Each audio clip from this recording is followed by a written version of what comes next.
Hello നമസ്കാരം എല്ലാവർക്കും. ഞങ്ങൾ ഇന്ന് എന്താ പറയുക സീതാറാം എന്ന് പറയുന്ന ചിത്രത്തിൻ്റെ ഇന്ന് ലാസ്റ്റ് പാക്കപ്പായിരുന്നു.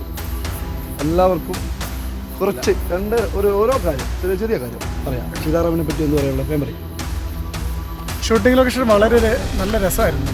2 ദിവസം പോയത് അറിഞ്ഞില്ല. വളരെ എക്സ്പീരിയൻസ്ഡ് ആയിരുന്നു നമുക്ക് ഈ 2 ദിവസങ്ങൾ. അതിൽ ജംനീഷിൻ്റെയും ഷിഹാബിൻ്റെയും ഒക്കെ ഒരു എഫേർട്ട് എന്ന് പറഞ്ഞാൽ നമുക്ക് എടുത്തു പറയേണ്ടതാണ്. അവർക്ക് വേണ്ട എല്ലാ സപ്പോർട്ടും കൊടുത്ത് രാമനുണ്ണി സാറുണ്ട്, മാധവേട്ടനുണ്ട്, ജിൻഡോ ഉണ്ട്, അങ്ങനെ എല്ലാവരും പേര് ഞാൻ വിട്ടുപോയി. ഒറിജിനൽ പറഞ്ഞോ. ഇങ്ങനെ ഒരു സിനിമയിൽ ഭാഗമാകാൻ കഴിഞ്ഞാൽ വളരെയധികം സന്തോഷം.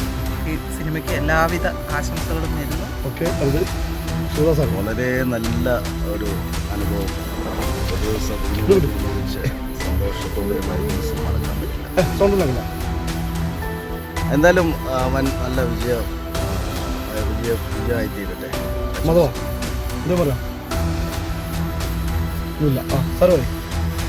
പ്രത്യേകിച്ചൊന്നും പറയാനില്ല.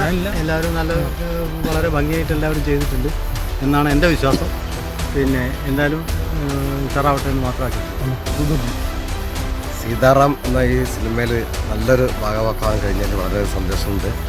എന്തായാലും നല്ല ഒരു റോളാണ് എനിക്ക് കിട്ടിയിട്ടുള്ളത്. സീതാറാം എന്ന് പറയുന്ന രംഗാണ്. അപ്പം ഇവരെല്ലാവരും കൂടെ ഷൂട്ടിംഗ് ലൊക്കേഷനിൽ നല്ല സുഖവും സന്തോഷവും നിറഞ്ഞ ഒരു ദിവസമായിരുന്നു. എല്ലാവിധ ഭാവങ്ങളും ആശംസകളും നേരുന്നു. ഹലോ, 2 ദിവസം വളരെ നല്ലൊരു അനുഭവമായിരുന്നു. അതുപോലെ തന്നെ സാമൂഹിക രാഷ്ട്രീയ രംഗങ്ങളിലെ എല്ലാ പ്രമുഖരായിട്ടുള്ള ആളുകളുമായിട്ടുള്ള നല്ലൊരു സമ്പർക്കം, നല്ലൊരു ഫ്രണ്ട്ഷിപ്പ് ഈ ഒരു കൂട്ടായ്മയിൽ ഉണ്ടാക്കാൻ വേണ്ടി സാധിച്ചു. പ്രമുഖനായ രാഷ്ട്രീയ നേതാവ്, അതുപോലെ റിട്ടയർഡ് SI-മാർ, ഹെഡ് കോൺസ്റ്റബിൾമാർ, വില്ലേജ് ഓഫീസർമാർ തുടങ്ങി ഗായികമാർ, വയനാട്ടിൽ അറിയപ്പെടുന്ന ഗായികമാരൊക്കെ ഈ ഗ്രൂപ്പിലുണ്ട്. എല്ലാ കലാകാരന്മാരൊക്കെ അണിനിർത്തിക്കൊണ്ടുള്ള നല്ലൊരു ആൽബമാണ് നമ്മൾ ചെയ്യുന്നത്. എല്ലാവരും കാത്തിരിക്കുക. നല്ലൊരു സ്റ്റോറിയാണ് ഈ മൂവി. എന്തായാലും ഇതിലൊരു ഭാഗമാകാൻ കഴിഞ്ഞാൽ എനിക്കും സന്തോഷമുണ്ട്. അപ്പോൾ ഇതിൽ പ്രവർത്തിച്ച എല്ലാവർക്കും എല്ലാവിധ നന്ദികളും അറിയിക്കുന്നു. അതുപോലെ എല്ലാവരും ഈ മൂവി കാണണം. ഇതിൻ്റെ എഴുത്തുകാരനായ ജംനീഷിന് പറഞ്ഞോ.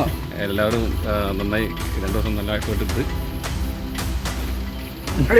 അപ്പോൾ ഓക്കെ, എല്ലാവർക്കും നല്ലത് വരട്ടെ. എന്തായാലും ഈ സിനിമ നിങ്ങൾ കാണുക. പിന്നെ അതുപോലെ തന്നെ ഈ സിനിമ വിജയിപ്പിക്കുക.